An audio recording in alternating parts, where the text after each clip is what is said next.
We came through a time in life that their whole reality is completely different from what we came through. And, you know, and like Quincy said, he said, I have as much to learn. This is what empowered me so much. He said, I have as much to learn from you as you do from me. And I went, what? I'm thinking in my head, oh, there's no way. But he was like, because I was younger. I was 21 and he was almost 50, you know. Yeah. So he wanted to know, like, you know, like we do from our kids, you know, we you know, what do you like? What do you like? What's your reality like? Yes, and when you look at the great collaborations, this is exactly what you find, because the exact same story is true with George Martin and the Beatles. Yeah, and exactly. And he talked to that point. He said, I learned as much from them as they learned from me. Yeah. And this is what the continuation, this is, you know, in order to do this, you need to understand the perspective. Yeah. But this is the thing that will move us forward to be able to face the challenges that exist in our world now. Oh my gosh. Michael Jackson's Thriller album. Stories in the Room. This is Michael Jackson's Thriller album, Stories in the Room. Join film composer Anthony Marinelli, who programmed synthesizers for 7 songs on Thriller, and A&R veteran film producer Stephen Ray, who assisted Quincy Jones and was in the studio every day with Quincy and Michael. Michael Jackson's Thriller album, Stories in the Room. I cannot think of a time, well, I can. There have been very hectic, crazy times in world history, but we are going through a enormously transitional period. And I think it's just like scratching the surface in terms of what's a little further down the road. Yeah. And it's up to us human beings to create our own destiny of survival or chaos. This is all like in a sort of a microcosm, but a lot of it comes down to like the people that have achieved these levels of greatness. They're quite giving. They're givers. Yes. They give to the world and all that. But the other side of the art form, and this is kind of what you alluded to, is you have to be very graceful and good at receiving. You can't just get an ego think like, I only give, because when you humble yourself down to receiving and receiving gracefully, because it's hard for people sometimes at a high level to do that, but then you're not recharging with anything new. Mm-hmm. And I think a lot of the ills that are going on now is just the lack of, there's so much chatter and it's outflowing and there isn't enough like just listening where you can listen and then be receiving gracefully. The evolution, I mean, that's what the whole term, the evolution of humanity, it doesn't evolve if you don't receive. You give, but you have to be open to receiving. Yeah, that's what it sounded, you reminded me of it. Well, it's a conversation. Yeah. It's not a lecture. Yes. It's a conversation. It's a conversation. And this is, gosh, do we ever need more? Yeah. we need more conversations and less craziness because the issues are so big. Yeah. Well, there's like a giant loudspeaker and there isn't a big enough headphone for the listening, right? Everything is blasting at you at high level. Can't even hear yourself thinking something. That's true. Media is gone hyper steroid. Seriously, like I used to enjoy going to a movie theater, and you know how there would be like a moment sometimes in a movie where it'd just be silent because it's a long scene and then the guy's walking across the room. It, like in a blockbuster tentpole movie, that doesn't happen at all. You're constantly being hit by audio and quick moving scenes, and it doesn't give you a chance to receive it very gracefully. I mean, it's just, it's hard to negotiate. Not only receive it, but process. Because this is what our technology is pushing us towards, is this faster pace, and we all are getting more data and information at a much higher rate for a longer continuous amount of time every day in our lives. So there has to be a balance. There has to be that wellness component, and people don't want to get all woo woo about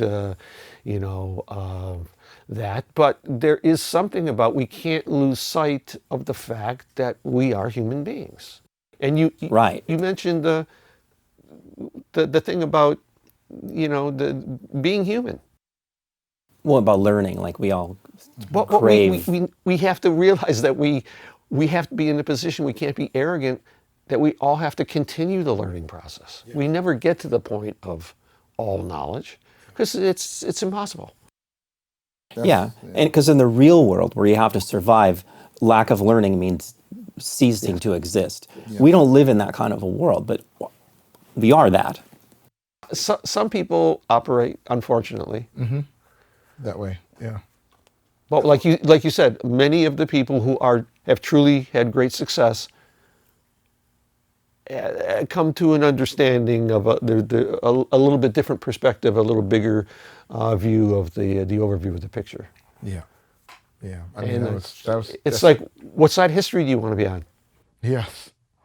Yeah. I mean, that's still the thing I'm most impressed, that moved me the most with Quincy, was that he was constantly learning, constantly asking, me about my life and what I was going through, and just making me feel safe as a little 21, 22-year-old with this person who I had a poster of in my room, who I studied his music in school, who I knew every session player that played on almost every record he ever did. Or, I mean, I mean, it was really, really, like, wow. Well, there was a moment that we were in the studio, and I mentioned before Nadia Boulanger.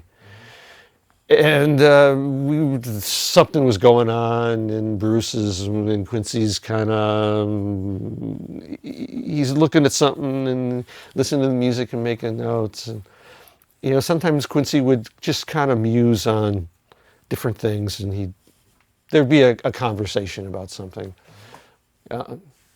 One of the big topics was food, but Sorry. Yeah. food was a big subject. I remember very well. but sometimes there would be this thing that would happen. Someone would say something, and one day he said, because Bruce was doing something in the music, he said, "Yep, Nadia was right. Your music will never be more than you are as a person." And I said, "What? Yeah. Quincy? Process. Could you say that again? I want to make sure I'm understanding what you're saying." And he said, "Your music will never be more than you are as a person." Now, when you read 12 notes, the full quote from Nadia is, "Your music will never be more or less than you are as a person." But when Quincy said that phrase to me, and I'm sitting in the room, that was a life-altering moment. I mean, I come from rock and roll. So rock and roll music is the music of rebellion, and it's got that energy, and it's got that thing. And that's something to let roll around in your mind a little bit, and then start seeing how that relates to the world in a way. Let me get that straight. That's about, and that also illuminates the fact, or it is a component in the fact of what music, the power that music has, the incredible power that music has to heal, to inspire, to transmit energy to I don't know what sports team doesn't listen to something motivating before they go out. And it used to be the Rocky theme, because that was so, That's how they drove men into battle in the Middle Ages. Of course. Drums. Yeah. But so it's not something new. No. See, and those people that have known that and utilized that, and unfortunately sometimes they'd have the people playing the drums at the front of the column. And then now, the other night you go to Dodger games now, and each player comes up, they pick the hip hop song or right before they get up to bat. You know, there's Dr. Dre, or you know, you have this banging before they get up to bat. You know, and each player has picked that particular song to get them in a space. It's inspirational and it's motivating, and at the same time, music is the one thing that will cut through disorders of the mind, autism, dementia. It cuts through, and you can track this on YouTube, and you can see the videos, and you can read the stories about how music is transformative to people who are mentally healing or physically healing. This is Michael Jackson's Thriller album, Stories in the Room, with your hosts Anthony Marinelli and Stephen Ray. Watch our extended interviews on youtube.com/@storiesintheroom. Audio-only interviews are available on all podcast networks. Follow us on Facebook, Instagram, and TikTok @StoriesInTheRoom. For the latest news and links, visit the website, storiesintheroom.com. This podcast is produced by Christian D. Bruun and David Wolf, recorded by Audivita Studios. Additional recording by Ben Rackless. Edited by Jay Spang and Sean Hedinger. Music by Anthony Marinelli and Stephen Ray. Michael Jackson's Thriller album. Stories in the room.